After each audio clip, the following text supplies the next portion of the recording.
আসসালামু আলাইকুম এভরিওয়ান, সবাই কেমন আছো? আশা করি সবাই ভালো আছে আল্লাহর রহমতে। আমিও আল্লাহর রহমতে অনেক ভালো আছি আলহামদুলিল্লাহ। মাও কিচেন উইথ ভিলেজপুরে সবাইকে স্বাগত জানিয়ে নতুন আরও একটি ভিডিও নিয়ে তোমাদের মাঝে হাজির হয়ে গেলাম। দেখো, আমি সকাল সকাল সিম গাছের নিচে চলে আসছি, গাছ থেকে সিম পারবো। আর দেখো, এই সিমগুলো খেতে ভীষণ মজা লাগে। সিম সবজিটা আমার তেমন বেশি পছন্দ না, কিন্তু তারপরও মানে এরকম সার সারা সিম হইলে আমার একটু মোটামুটি খেতে ভালোই লাগে। আর বাজার থেকে যে সিমগুলো পাওয়া যায় ওই সিমগুলো খুব মোটা মোটা হয়, আর ওই সিমগুলো খেতে আমার মোটেও ভালো লাগে না। তাই দেখো, আমি গাছ থেকে কিছুটা সিম পেরে নিচ্ছি, আর এই সিমটা দিয়ে আমি মেথি শাক রান্না করব। মেথি শাক দিয়ে সিম দিয়ে রান্না করলে আমার খেতে অনেক ভালো লাগে। তো যাই হোক, আমি এখান থেকে বেশ কয়েকটা সিম পেরে নেব। বেশি পারবো না, কারণ বেশি আমার দরকার নেই, তাই অল্প করে পারছি। আর এদিকে দেখো, সিম গাছটা একদম ফুলে একদম ভরে গেছে, অনেক পরিমাণে সিম হইতাছে ছোট ছোট ছোট ছোট, আর দেখতেও বেশ ভালো লাগতেছে। এই যে দেখো, আমি এই কয়েকটা সিমই পারছি, কারণ বেশি নিয়ে অপচয় করার কোনো দরকার নেই। আর এইদিকে দেখো, সিম গাছের পাশে এত সুন্দর সুন্দর সেচি শাক হয়েছে। এই শাকগুলো একদিন ইনশাল্লাহ তুলবো আর তোমাদের সাথে শেয়ার করব। আর এই শাকগুলো খেতে ভীষণ মজা লাগে। তোমরা কে কে এই শাক খাইছো বা তোমরা কে কে এই শাক চিনো অবশ্যই কমেন্ট করবে। তো দেখো, সকাল সকাল বাজার থেকে এই যে মেথি শাক আনা হয়েছে, এক মুঠা 10 টাকা দিয়ে। আর একটা মুরগি আনা হয়েছে। আমার বাচ্চা আজকে ঘুম থেকে কান্না করতে করতে উঠছে যে আমি মাংস দিয়ে ভাত খাবো, কারণ ওরা তো একদিনই বলছি মাছ দিয়ে ভাত খেতে পারে না, আর ওদের খুব পরিমাণ কষ্ট হয়, আমার ছোট ছেলের আর বড় ছেলের। যাই হোক, আমি মেথি শাকগুলো এইদিকে কেটে নিতেছি। আর এই মেথি শাকগুলা দেখো একদম কচি আর একদম মানে নরম, দেখো পাতাগুলা সুন্দর। আর আরেক পদের মেথি শাক পাওয়া যায়, ওই শাকের মানে পাতাটা একদম চিকন চিকন, আর মানে শাকের মাথায় অনেক ফুল, যার কারণে আমার ভালো লাগে না, মানে হলুদ হলুদ হয়ে গেছে। তো আমি বাজার থেকে এই শাকটা আমার কাছে অনেক মানে ভালো লাগলো দেখতে, আর অনেক নরম লাগলো, তাই আমি এক মুঠাই নিয়ে আসছি। কারণ বেশি আনলে আবার খাওয়া হবে না, কারণ আমার হাজবেন্ড তেমন বেশি পছন্দ করে না, আমার শাশুড়ি আর আমি খাই শাকটা। তো যাই হোক, আসল কথা কি, আমি সব কিছু আর কি হিসাব মতো করতেই পছন্দ করি, স্বাচ্ছন্দ্য বোধ করি। কারণ অনেক সময় আছে না যে বেশি রান্না করব, বেশি রান্না করে তারপর অপচয় করব বা বেশি খরচ করব, তা না।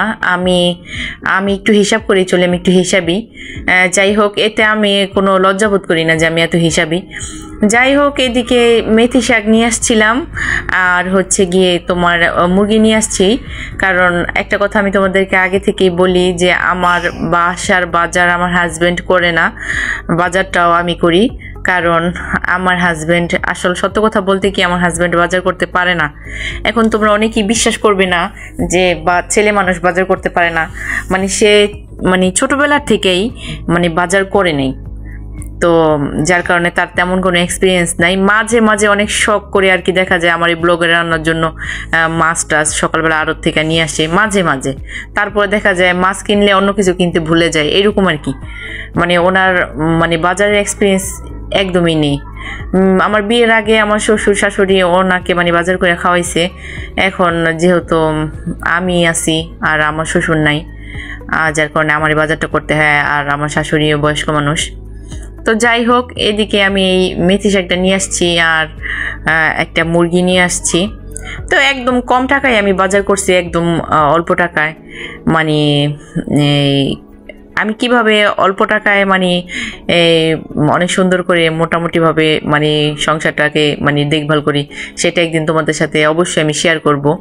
তার মানে এই না যে আমি হয়তো কিপটা বা কিছুই খাই না, এরকম কিছুই না। আমি তোমাদের দেখাবো যে আমি কিভাবে মানে এই কাজগুলো করি।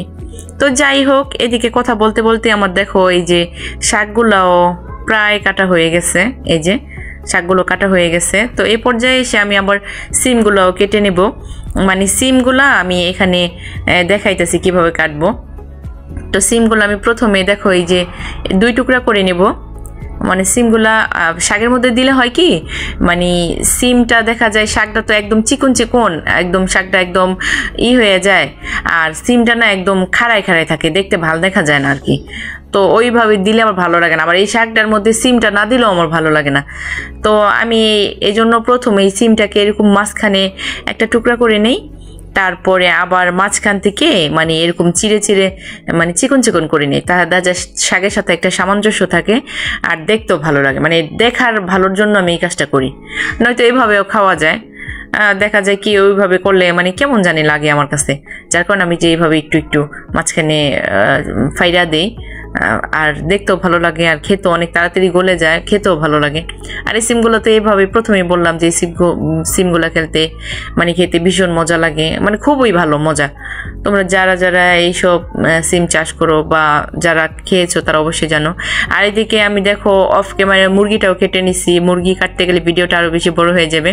তো যাই হোক, চুলা একটা কড়াই বসাই দিছি, তাতে দিয়ে দিছি তোমার মেথি শাক আর সিম আর পেঁয়াজ কুচি আর হচ্ছে তোমার কাঁচামরিচের ফালি আর লবণ দিয়ে ঢাকনা দিয়ে দিছি। দেখো কিছুক্ষণ পরে ঢাকনাটা তুলে দিছি, আমার শাকটা একদম মজে গেছে। আর দেখো একের অল্প একটু হয়ে গেছে, দেখা যাচ্ছে সিমটাই বেশি দেখা যেতেছে, শাকটা বেশি দেখা যাচ্ছে না। তো যাই হোক, আমি শাকের গায়ে যাতে কোনো পানি না থাকে এই কড়াইয়ের মধ্যে পুরা পানিটা আর কি শুকাই ফেলবো। এই যে দেখো আমার শাকটা একদম মানে পানিটা শুকাই গেছে। এখন আমি একটা পাত্রের মধ্যে এই শাকটা তুলে নেব, আর এই কড়াইটার মধ্যে আমি একদম বাগার দিয়ে দিব, আর ধোয়ার কোনো প্রয়োজন নাই। তো বাগারের জন্য আমি দিয়ে দিছি তেল, আর পেঁয়াজ তো আমি সেদ্ধ করার সময় দিয়ে দিছিলাম। এখন দিয়ে দেব আমি এই রসুন কুচি। এই রসুন কুচিটা দিয়ে আমি খুব ভালো করে একটু ব্রাউন কালার করে ভেজে নেব।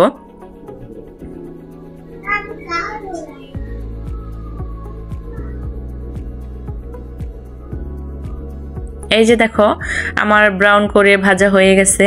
এই পর্যায়ে এসে আমি মানে সিদ্ধ করে রাখা শাকগুলো দিয়ে দেব। এবার শাকটা এই রসুনের সাথে খুব ভালো করে নেড়েচেড়ে মিশিয়ে নিব। আর শাকটা যে দলা পাকায় আছে ওইটা মানে খুন্তির সাহায্যে একটু ছাড়াই দেব, তাহলে দেখতে ভালো লাগবে আর খেতেও ভালো লাগবে। আর দেখো আমার শাকটা রান্না হয়ে গেছে, আমি নামাই নিব। আর ওই একই কড়াইয়ের মধ্যে দেখো আমি পরিমাণ মতো তেল দিয়ে দিলাম।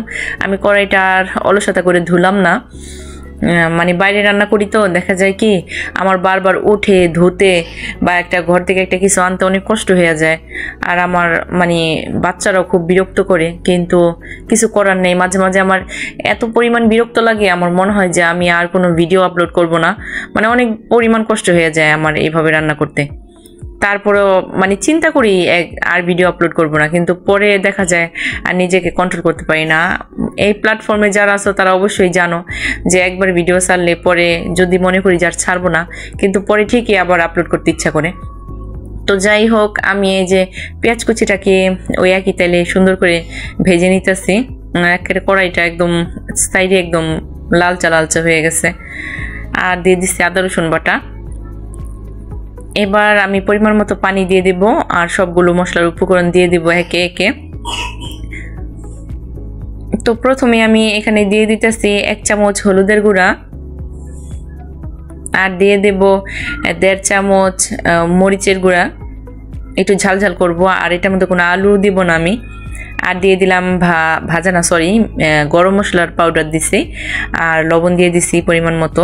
এবার আমি খুব ভালো করে মিক্স করে নিব। আর তোমরা এইভাবে মানে গরম মশলাটা গোটা গোটা না দিয়ে যদি এরকম পাউডার গরম মশলাটা দাও, দেখবে খেতে অনেক বেশি মজা লাগে। আমার কাছে ভালো লাগে, আমি গোটাটা খেতে পারি না। তো এইদিকে আমি এই যে দেখো মশলাটা কষাই নিছি, আর কষানোর পরে এই মুরগিটা দিয়ে দিছি, মাংসটা আর কি ভেজে রাখা, ওইটাকে আমি খুব ভালো করে মাংসের সাথে মিশিয়ে নেব, মানে মিশিয়ে খুব ভালো করে কষিয়ে নেব।